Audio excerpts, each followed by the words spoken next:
Today, we bring home 4 Americans who gave their lives for our country and our values. That fundamental American belief that we can leave this world a little better than before. That's who they were, and that's who we are.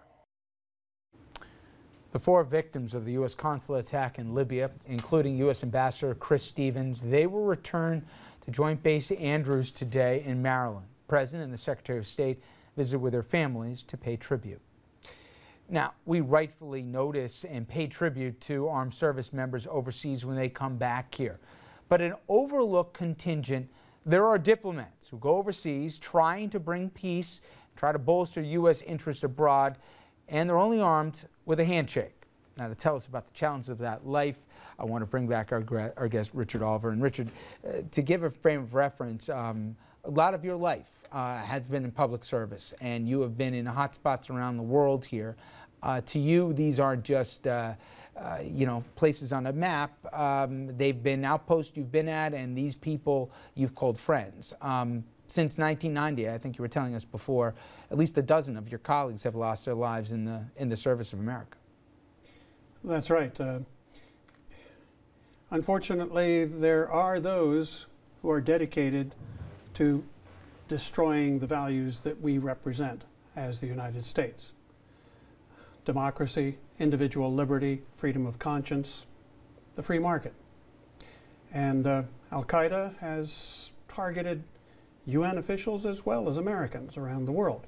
This makes it extraordinarily difficult to carry out our mission, which is people-to-people contact on behalf of these values.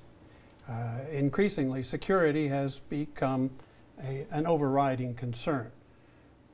But it becomes ridiculous after a point. If you have $10 million to conduct a census in Afghanistan and have to spend $2 million on security, is it worth spending that much of taxpayers' money? You know, one thing that struck me in Libya, and I know there'll be many questions going forward, was the security or lack of security there. But in my brief experience with people, they say, listen, you're not going to make a lot of money in this.